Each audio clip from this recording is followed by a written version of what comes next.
BEd first year, विषय हिंदी, 201 ई, unit 6 last topic है ये। और इसमें आज का जो प्रश्न है 14 प्रश्न है लॉन्ग क्वेश्चन में, और लॉन्ग क्वेश्चन में बस एक दो प्रश्न बचे हैं और उसके बाद में फिर हमारे लघुत्तरीय प्रश्न शुरू हो जाएंगे, यानी कि अगले हफ्ते हमारी हिंदी पूरी हो जाएगी। उसके बाद में अलग से कुछ ज्ञान देने करेंगे, कुछ जो आप लोगों को काम आएगा। आज का प्रश्न है वस्तुनिष्ठ परीक्षा से आप क्या समझते हैं? वस्तुनिष्ठ परीक्षा के विभिन्न प्रकारों का संक्षेप में वर्णन कीजिए, अथवा वस्तुनिष्ठ परीक्षा का अर्थ स्पष्ट कीजिए, इनकी विशेषताओं तथा मुख्य दोषों का वर्णन कीजिए, अथवा हिंदी भाषा में मूल्यांकन हेतु प्रयुक्त वस्तुनिष्ठ प्रश्नों का सह उदाहरण वर्गीकरण कीजिए एवं वस्तुनिष्ठ परीक्षा के गुण दोषों पर प्रकाश डालिए। उत्तर है इसका वस्तुनिष्ठ परीक्षा का अर्थ। वस्तुनिष्ठ परीक्षा वह परीक्षा है जिसमें पदों अथवा प्रश्नों की स्वतंत्रतापूर्वक जांच करने पर समस्त निरीक्षक समान अंक प्रदान करें। किसी भी परीक्षण की वैधता तथा विश्वसनीयता पर वस्तुनिष्ठ परीक्षा का प्रत्यक्ष प्रभाव पड़ने के कारण उसका वस्तुनिष्ठ होना अति आवश्यक है। मूल्यांकन के साथ साथ छात्र द्वारा परीक्षा में प्रश्नों का निर्वाचन भी वस्तुनिष्ठ होना आवश्यक है। वस्तुनिष्ठ परीक्षा की विशेषताएं। नंबर 1, अंकन में सरलता। राइस्ट्रॉन के अनुसार संक्षिप्त उत्तरों वाली परीक्षा में अंकन कुंजी की सहायता से होता है। इसमें ही उत्तरों की तालिका दी रहती है, इसलिए उसमें किसी प्राविधिक कुशलता की आवश्यकता नहीं होती है। विभेदीकरण। नंबर 2, विभेदीकरण का अर्थ उत्तम तथा निम्न छात्रों में अंतर स्पष्ट करना है। इसलिए एक अच्छी परीक्षा का यह गुण है कि जो वह प्रभावशाली तथा निम्न वर्ग के छात्रों के अंतर को स्पष्ट करे।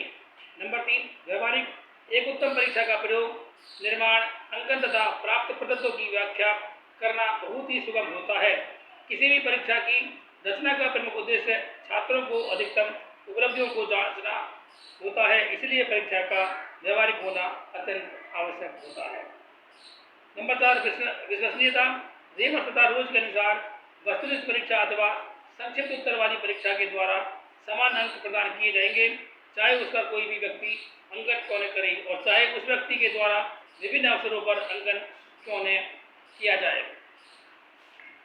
नंबर 5, अल्प समय। वस्तुनिष्ठ परीक्षा की प्रमुख विशेषता यह है कि इस परीक्षा में छात्र अल्प समय में ही अनेक प्रश्नों का उत्तर देने में समर्थ होते हैं और परीक्षक भी अल्प समय में ही अनेक प्रश्नों को जांचने में समर्थ होता है। वस्तुनिष्ठ परीक्षा के प्रकार। वस्तुनिष्ठ परीक्षा में 2 प्रकार के प्रश्न होते हैं, अभिज्ञान रूप और दूसरा है प्रत्यास्मरण रूप। अभिज्ञान रूप, इस रूप में प्रश्न के अंतर्गत अनेक संभावित उत्तर दिए जाते हैं। छात्रों को उनमें से सही उत्तरों को चुनना होता है। इससे छात्रों के पहचानने की शक्ति की परख होती है तथा छात्र अनुमान के आधार पर सही उत्तर का चुनाव कर सकता है। ये प्रश्न 4 प्रकार के होते हैं। एकांत अनुक्रिया रूप। इस रूप में कतिपय कथन दिए जाते हैं जिनमें से कुछ सही तथा कुछ गलत होते हैं। छात्रों को सत्य 2 विकल्पों में से एक पर चिन्ह अंकित करना होता है। निर्देश। निम्नलिखित कथनों में से सही हो तो सत्य तथा गलत हो तो असत्य, सही को राइट तथा गलत को क्रॉस से चिन्हित कीजिए। बिहारी रीतिकाल के कवि थे। बिहारी सतही ब्रजभाषा में लिखा गया काव्य है। बहुनिर्वाचन रूप पद। इस प्रकार के प्रश्नों में एक कथन के लिए अनेक उत्तर दिए होते हैं। इन विभिन्न उत्तरों में से छात्र को सही उत्तर को चुनना होता है। निर्देश। निम्नलिखित कथनों के कई उत्तर दिए हुए हैं, इनमें से एक उत्तर सही है, सही उत्तर को राइट का निशान लगाइए। सूरदास ने प्रिय प्रवास, सूरसागर, दुर्गामणि, रामचरितमानस की रचना की। नंबर 2, रसखान हिंदी के मुस्लिम कवि थे। नंबर 3, प्रेमचंद ने गबन, कामायनी, मृगनयनी, साकेत नाम के उपन्यास की रचना की।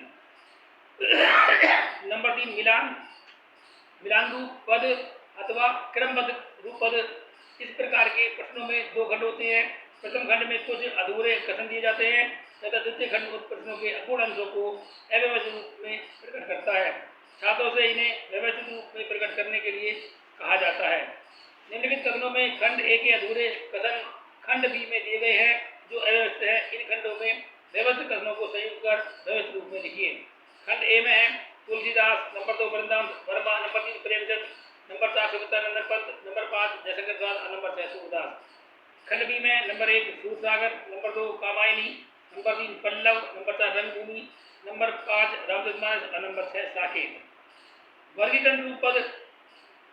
इस प्रकार के प्रश्नों के अंतर्गत कतिपय ऐसे शब्दों का समूह छात्रों के समक्ष प्रस्तुत किया जाता है जिनमें से एक शब्द असंगत होता है। छात्र से इस असंगत रूप को रेखांकित करने के लिए कहा जाता है। निर्देश। प्रत्येक प्रश्न में कुछ शब्द दिए गए हैं। इनमें प्रत्येक प्रश्न में एक ऐसा शब्द है जिसे अन्य शब्दों की श्रेणी में नहीं रखा जा सकता। प्रत्येक प्रश्न के ऐसे शब्द को रेखांकित कीजिए। रामचरितमानस, कामायनी, साकेत, प्रिय प्रवास, दग्धनी।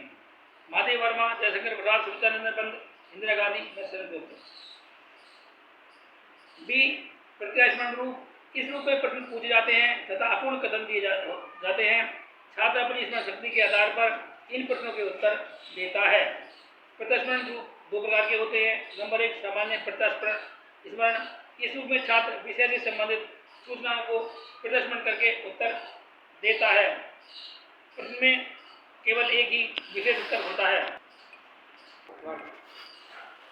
निम्नलिखित प्रश्नों के उत्तर उनके सामने दिए गए कोष्टक में लिखिए। नंबर 1 साकेत के रचयिता कौन थे? उत्तर प्रदेश की मातृभाषा क्या है? महाकवि निराला की रचना है। रामचरितमानस की रचना किसने की थी? रिक्त स्थान पूर्ति। इसमें प्रश्नों को अपूर्ण कथनों तथा वाक्यों के रूप में प्रस्तुत किया जाता है।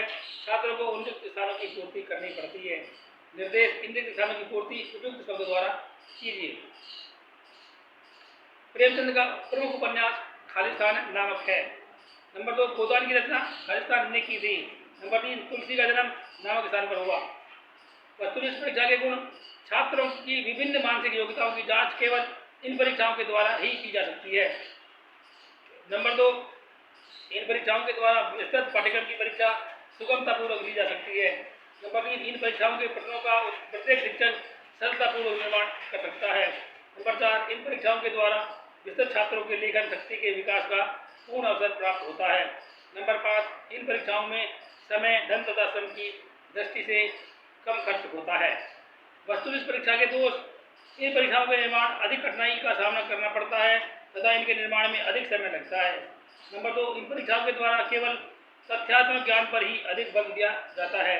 नंबर 3 इन परीक्षाओं के द्वारा मौलिक चिंतन, तर्क और विश्लेषणात्मक शक्तियों की जांच नहीं हो पाती। आज के लिए इतना ही। कल नेक्स्ट प्रश्न के साथ फिर मिलेंगे। धन्यवाद।